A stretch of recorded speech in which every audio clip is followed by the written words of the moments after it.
Hello, IB economics students, whether you're high level or standard level, we are looking in this video at the 15-mark question, but we are going to cover the 15 marker in paper 1 and the 15 marker you have to do in paper 2 because they're exactly the same style of question, but for a few very small differences, which again, we're going to look at. Essentially, exactly the same. So we just need one video to cover it perfectly. Whether in paper 1 or in paper 2, this 15 marker will be a discuss or evaluate style of question.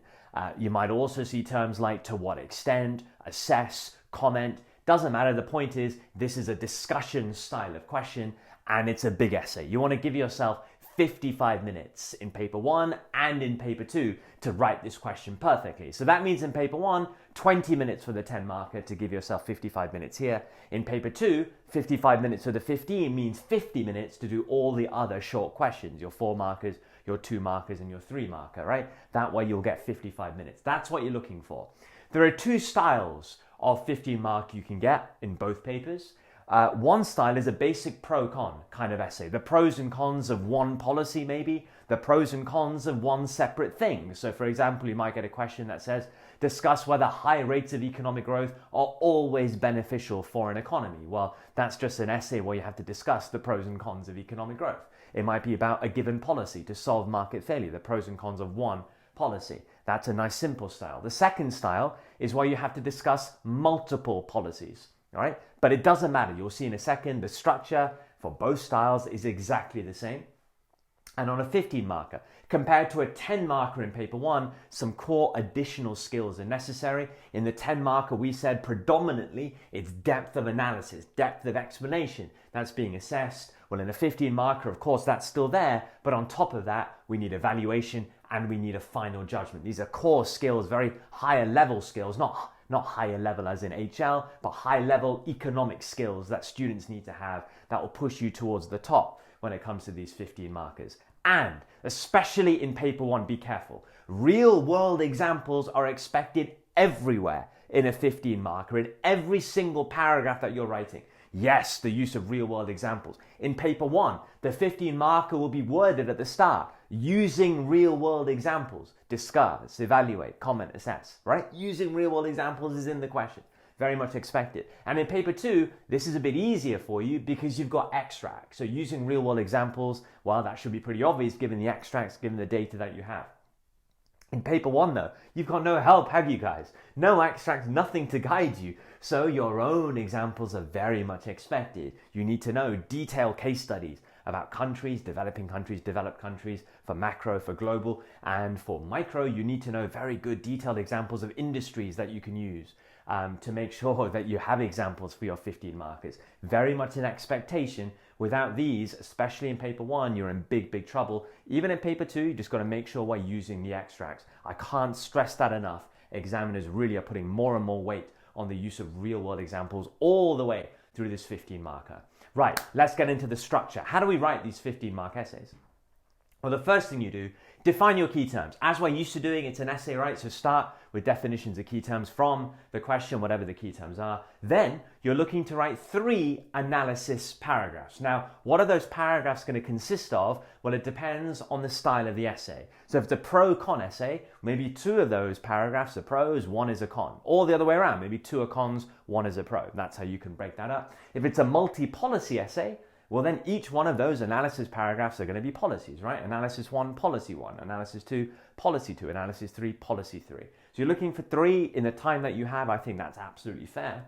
But whatever you're writing, whether it's pros, cons, whether it's policies, in those analysis paragraphs, you're looking to write in serious depth. Develop your pro, develop your con, develop your policy. Make sure you're writing full detailed explanation of that pro, con, or policy, right? That's absolutely fundamental. Depth of analysis there. Always look for diagrams, the same caveat as I said in the 10 marker for paper 1. And that is, there is no rule with diagrams. It's not like you have to draw 3 or 4 or 1 or 2. It doesn't work like that. You're always looking to draw diagrams whenever they can illustrate what you're writing.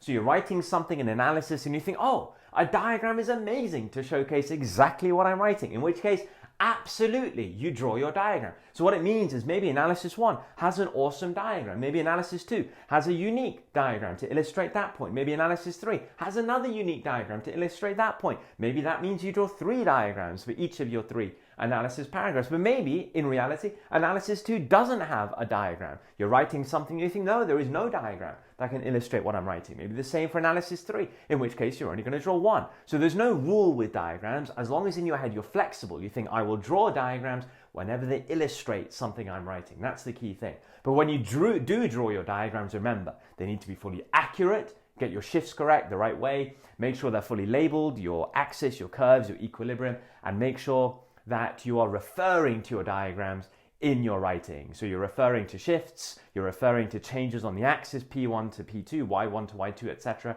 You must be talking about them and try and apply on your diagrams. Price of a good or service, real GDP, UK, price level, UK. Apply like that and you'll get even more credit when you are drawing your diagrams. And as we've already stressed so hard, you need to make sure you have examples integrated within every single one of your analysis paragraphs. That doesn't mean you throw it in at the start and never talk about it, or you throw it in at the end. You've done all your theory and you say, oh, by the way, one example is this, and then that's it. No. That's not good integration of examples. Integrated examples are there throughout the paragraph. Anytime you write something in theory where an example can back you up, you've got to get that example in. Examiners really want that, okay? So that's what you're doing in your analysis paragraphs. In truth, I have a video where I cover how to write depth of analysis. Go check that out, tagged over here, and you'll know exactly what to do, techniques where you can write that depth.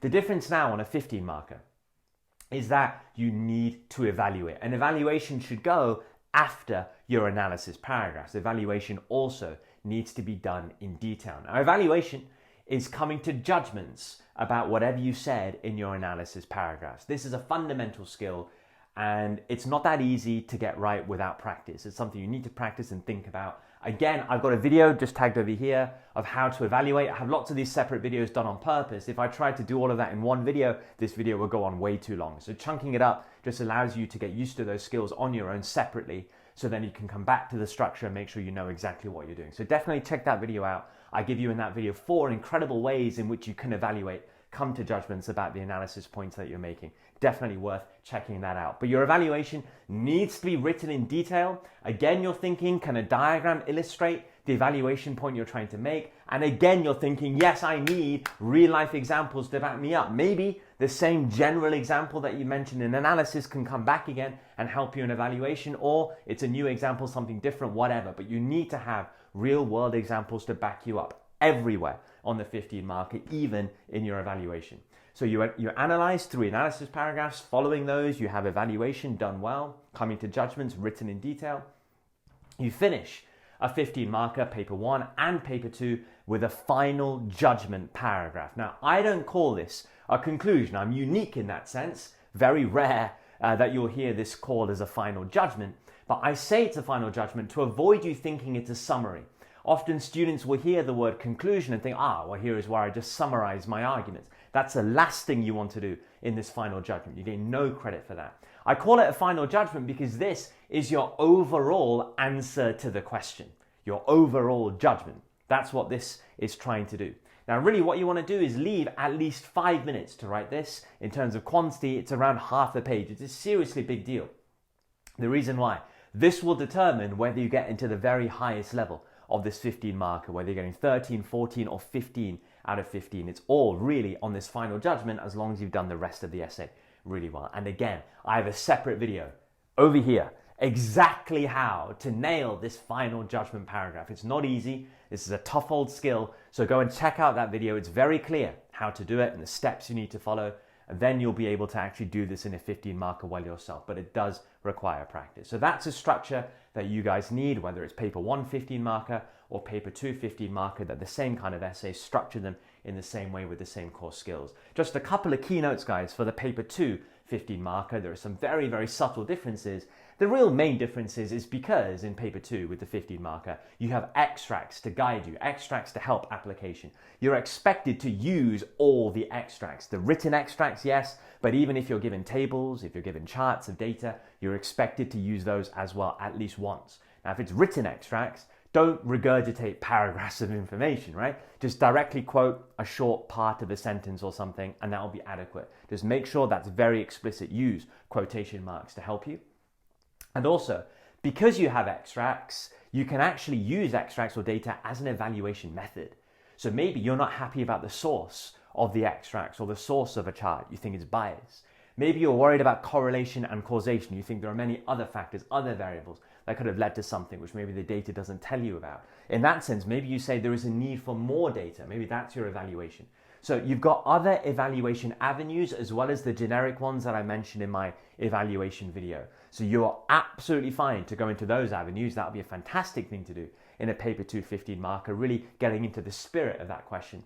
But yeah, you've got extracts, use them. Your application throughout all the paragraphs should be extract dominant. Otherwise, it's exactly the same as what we've just said here, which is the paper 1 15 marker as well. So thank you so much for watching, guys. Paper 1, paper 2, this big 50 mark question often can bamboozle students, can get them in a bit of a tiz, you know, when it's unnecessary. You've seen from here, they're not that bad. They require practice, but follow all the tips, the structure here. You should be absolutely fine and hopefully scoring very highly on these long essays. So thank you so much for watching, guys. We'll continue with now paper 2. I'll see you all in those videos.